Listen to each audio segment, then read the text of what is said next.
Salut à tous, allez, on se retrouve pour cette petite vidéo habituelle du dimanche. Comme d'habitude, on va faire le tour de mon élevage et on commencera par les Messars Barbarus. Donc on va aller faire un petit tour dans le grenier. Donc on voit qu'elle transporte encore quelques nymphes. On a un petit peu d'animation. Je leur ai allumé la lumière, ça les a réveillés. Donc là on a quelques majors qui se baladent. Ici on en a un petit peu qui se baladent aussi dans le tube de raccord. Oula, mise au point. Dans ce nid-là, bon, ça va tranquillement. Elles sont toujours au même endroit en ce moment, à se mettre là. À mon avis, c'est là où elles sont le plus cachées de la lumière. Donc du coup, elles profitent de la pénombre. Donc voilà, on peut voir qu'ici, elles ont commencé à attaquer le tuyau aussi. Tac. Donc il va falloir y surveiller. Dans les boîtes de raccord, pareil, elles ont commencé à attaquer bien sévèrement les tuyaux. Il va falloir que je les rallonge un petit peu. Donc voilà. Ici, alors j'ai fait un test de mangeoire à graines qui a donné qu'elles ont entièrement tout vidé et qu'elles ont fait un gros tas ici dans l'aire de chasse.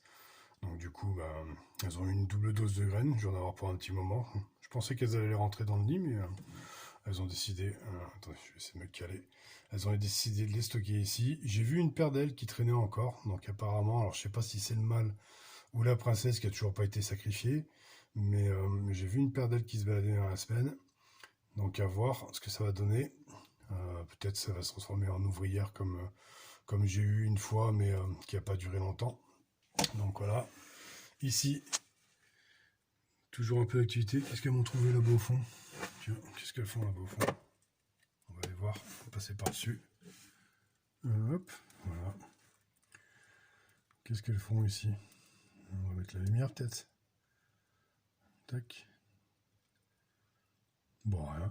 Elles avaient décidé de se regrouper là, tout simplement. Je pensais qu'il y avait un truc. Non, bah, c'est des Messors. Hein. Des fois, elles oublient de réfléchir.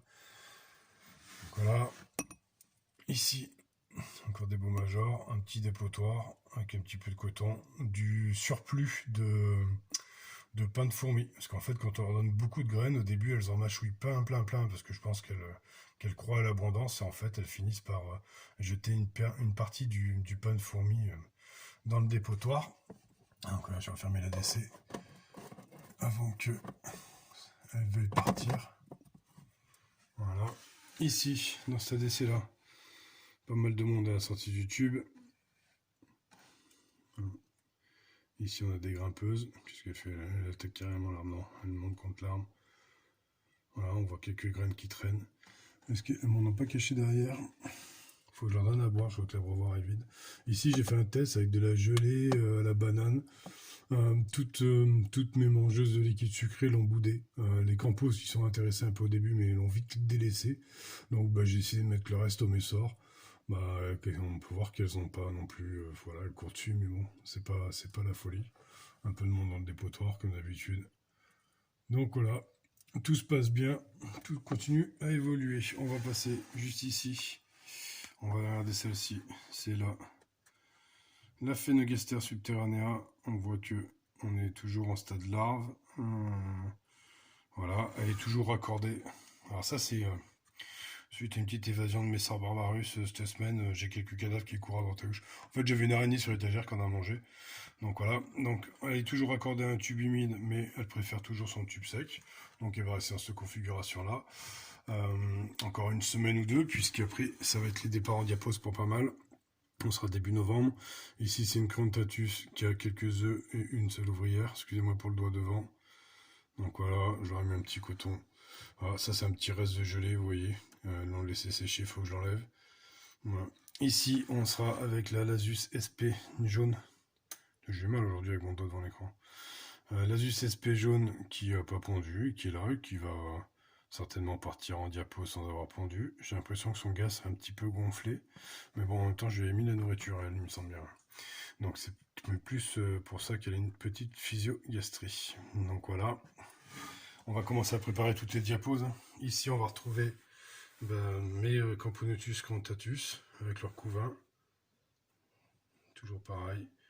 Toujours beaucoup de couvains, tout au stade larve.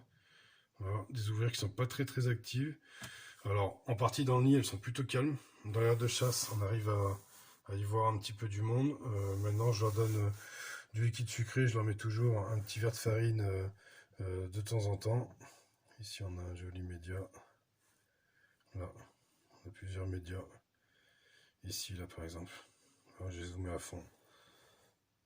Donc, alors, est-ce qu'on va avoir du net? Tac. En train de faire une très très belle trophalaxie. Je vais essayer de me caler pour pas que ça tremble. Donc voilà. Toujours sur mon tapis chauffant. On va dézoomer. Hop. À côté. Eh ben, mes fondations de Crontatus qui sont destinées l'année prochaine pour vous offrir. Voilà, donc on va les laisser partir en diapose aussi dans quelques temps. Et puis on les reverra sortir de diapose. Ici on a ma Japonicus, toujours dans sa buée. Voilà, belle physio. On a toujours un petit peu de couvain. Voilà, je la chauffe aussi pour voir. J'ai vu qu'il y avait quelques décès. Ici par exemple. Vous voyez, il y en a une qui s'est fait manger. Donc voilà, elles sont un peu plus actives dans la DC. Donc voilà, et tout se passe bien aussi de ce côté-là.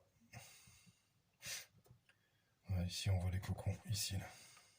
Juste là. Donc voilà. Et on va finir par les Manica Rubida. Ah non, tiens, on va commencer par la petite Myrmica ruginodis. Alors il faut que je fasse comme ça pour pouvoir avoir une mise au point.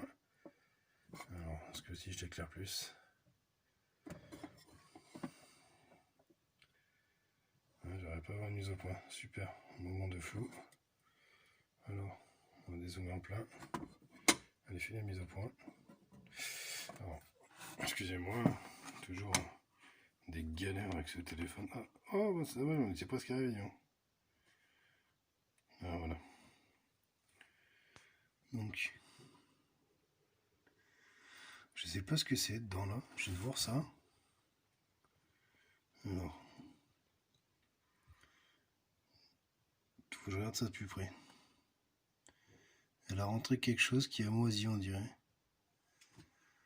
Donc, comme elle a son couvain, je vais regarder ça de plus près, voir si ça bouge pas. Alors, je sais pas si vous voyez bien, mais il y a des points blancs, mais ils ont l'air plutôt immobiles.